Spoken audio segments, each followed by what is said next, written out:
Assalamualaikum warahmatullahi taala wabarakatuh. Bismillah, alhamdulillah, wassalatu wassalamu ala Rasulillah Muhammadin sayyidil mursalin wa ala alihi wa sahbihi ajma'in, amma ba'du. Ikhwanan dan muslimin yang dimuliakan Allah. Pada kesempatan kali ini saya akan menampilkan salah satu video pernyataan dari Gus Hasan yang mengklarifikasi atau menanggapi video tantangan diskusi dari Adam Zen atau Hari. Kita saksikan dulu videonya, kemudian nanti kita juga akan memberikan sedikit ulasan ya. Kita saksikan videonya. Assalamualaikum warahmatullahi wabarakatuh. Nah ini teman-teman ya, ada komen ini ya dari akun Adam Zen ya, dia mengatakan, Hasan ayo tentukan tempatnya kapan kita debat, offline ataupun online ya. Saya rasa orang ini lupa apa gimana ya.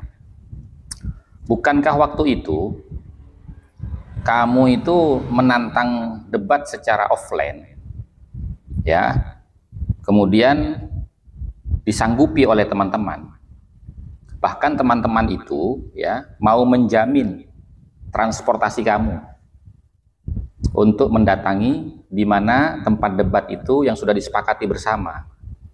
Informasi ini saya dapatkan dari Gus Ali Zen. Waktu itu Gus Ali Zen ya naik ke Komal di TikTok, kemudian bertemu dengan kamu Adam. Dan waktu itu Gus Ali Zen itu ada di Cilacap. Lalu bagaimana tanggapan kamu? Jadi jangan kamu itu memframing seakan-akan kamu mengajak debat, belum ada jawaban dari kami. Sekarang gini, jalankan saja rencana awal itu, di mana kamu mau berangkat ke Cilacap kan, saya pun akan ke sana untuk menemui kamu. Debat secara offline, dan itu akan live kita di situ ya. Siapkan argumentasi kamu Adam. Saya tidak akan mundur untuk berdiskusi atau berdebat tentang masalah polemik nasab ini. Karena apa? Karena saya tidak berangkat dari kebencian dan mencari pembenaran. Ya, dan yang saya tahu kalau nggak salah waktu itu, kalau kamu menang, kamu minta mobil Rubicon kan?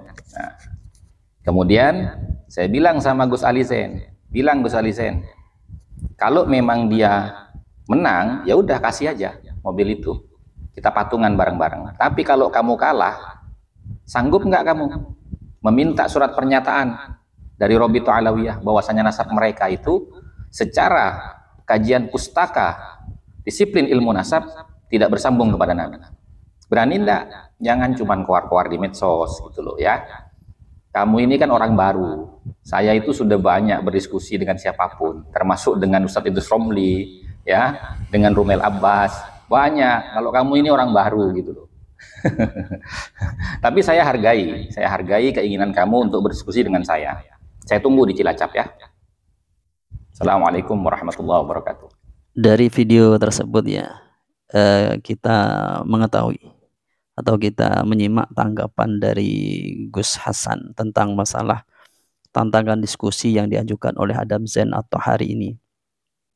Sebenarnya kalau saya menilai atau kalau saya boleh menilai tentang masalah kapasitas dari keduanya atau kemampuan dari keduanya, yaitu antara Gus Hasan dengan Adam Zen, ini sebenarnya gimana, berimbang atau tidak? Menurut saya kalau baca kitab mungkin ya karena sama-sama keluar dari pesantren, ya mungkin dianggap ya mungkin tidak beda jauh lah antara keduanya. Kemudian untuk masalah istilahnya itu pemahaman atau pengetahuan di dalam masalah ilmu nasab atau fan nasab ini, saya kira seperti yang disampaikan oleh Gus Hasan tadi, bahwasanya Adam Zen ini merupakan pemain baru yang ada di polemik nasab ini. Sedangkan Gus Hasan ini merupakan pemain lama. Tentunya kalau pemain lama itu dalam artian di semua bahasa kan tentunya lebih pengalaman itu. Beda jauh ketika dibandingkan dengan orang yang masih baru mengikuti satu polemik begitu. Gus Hasan ini kalau kita melihat track recordnya, memang beliau ini banyak berdiskusi dengan beberapa orang. Meskipun kita di diskusi itu tidak menyatakan menang dan kalah ya, atau tidak menilai secara menang dan kalahnya, tapi kan banyak pengalaman. Ketika diskusi dengan Romel Abbas, juga dengan yang lainnya, Maka pengalaman ini menjadi satu modal ketika dia kembali untuk berdiskusi begitu.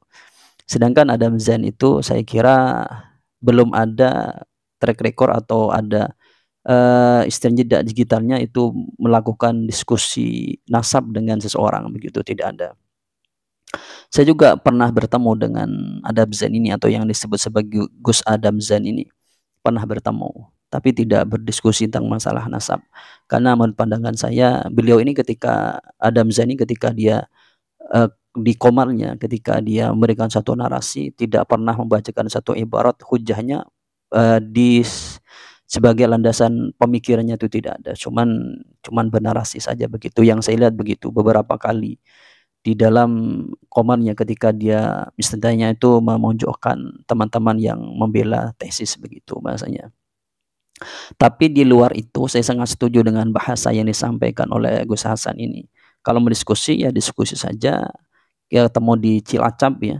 Kemudian di sana nanti ditentukan diskusi secara offline atau online, kemudian saling memberikan argumentasinya ya. Dan harus sebenarnya begini, kalau diskusi itu, ini harus ditentukan. Misalnya siapa saja yang mau ikut. Misalnya kalau Adam Zain menantang Gus Hasan, ya mereka berdua. Kemudian harus diberikan moderator. Karena kalau tidak ada moderatornya itu, maka nanti diskusinya menjadi bukan diskusi, tapi kayak apa ya? Ya mungkin kayak mungkin diskusi gak ada ujungnya begitu, karena saling saut-sautan begitu kayak di komal-komal.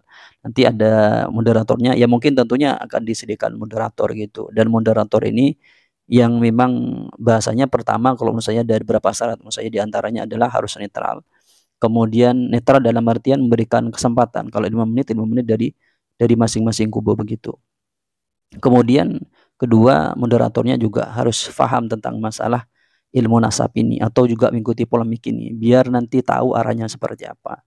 Biar nanti dia tidak menjadi orang bingung di antara kedua musawirin begitu. Dua diskusi ini sudah paham, tapi yang moderatornya tidak paham, itu nanti kan agak lucu begitu berjalannya musyawarah.